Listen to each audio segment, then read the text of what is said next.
বন্ধুরা, কথায় আছে মানুষ যখন ধ্বংসের পথে যায় তখন সে পদে পদে ভুল করে। আর আজ ঠাম্মিও সেটাই প্রমাণ করলেন।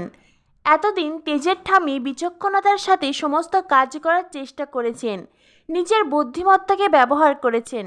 আর এখন রাগে জেদে হিংসায় এতটাই অন্ধ হয়ে গেছেন যে ইমন আর ইমনের মায়ের পরামর্শ তিনি নিচ্ছেন, তাদেরকে প্রশ্রয় দিচ্ছেন। তরিতা বলে, ঠাম্মি তুমি আমাকে ক্ষমা করে দিও, আমিও দাদা ভাইয়ের বিয়ের আগে থেকেই জানতাম দিদিভাই ডিভোর্সি। এই কথা শুনে জ্যোৎস্না বলে, তরিতা, ইমন না হয় বাহিরের মেয়ে, কিন্তু তুমি তুমি কি করে পারলে এটা? তুমি তো এই বাড়ির বউ, তাহলে এই সত্যটাকে কি করে আড়াল করলে? তরিতা বলে, দাদাভাই আমাকে নিষেধ করেছিল, আর তাছাড়া আমি কি বা করতাম ঠাকুরজি? ঠাম্মি তো দাদাভাইকে এই কোম্পানির সর্বেসর্বা বানিয়ে রেখেছেন। এখন আমি সত্যি কথা বলার কারণে দাদাভাই যদি অনিমেষকে চাকরি থেকে বার করে দেয় তখন কি হবে ঠাকুরজি? সেই জন্যই তুমি কিছু বলতে পারিনি। কিন্তু জানো তো ঠাম্মি, আমি শুধু একটা কথাই ভেবেছি, দাদাভাই যে কিনা ঠাম্মি অন্তঃপ্রাণ, সে কি করে ঠাম্মিকে এত এত মিথ্যে কথা বললো? তখনই পরপর ঠাম্মির সমস্ত মিথ্যে কথাই মনে পড়ে যায়।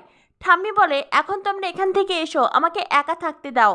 এমন কিছু বলতে চাইলে ঠাম্মি বলেন, আমি বললাম না আমি একা থাকতে চাই। তখনই সকলে ওখান থেকে চলে যায়।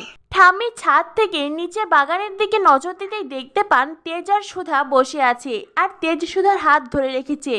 এটা দেখে ঠাম্মি মনে মনে ভাবতে থাকেন, এ আমি কি দেখছি? এরপরেই ঠাম্মির মনে হতে থাকে, তার মানে তার আদরের নাতি আর তার নেই। তেজ হাতছাড়া হয়ে গেছে। তেজ আর ঠাম্মির সুখ দুঃখ নিয়ে ভাবে না। ঠাম্মিও মনে মনে ভাবতে থাকেন, আমি তিলে তিলে আমার এই সংসারকে গড়ে তুলেছি, এতকাল আমার নিয়ম সকলে মেনে চলেছে, আমার আদেশ ছাড়া এই বাড়ির একটা গাছের পাতাও নড়েনি। আর আজ কিনা একজন বাহিরের মেয়ে এসে সমস্ত নিয়ম ভেঙে দেবে, আমার পরিবারকে ভেঙে চুরমার করে দেবে, সেটা আমি কখনো হতে দেব না। ওই মেয়েকে এই বাড়িতে আমি কিছুতেই থাকতে দেব না। ওই মেয়ের কোনো জায়গা হবে না। ঐতিহ্য সংস্কৃতি নিয়মের নামে ঠাম্মির মনে যে অহংকারের বাসা বেঁধেছে, সেই অহংকার সুধার হাতেই পতন হবে।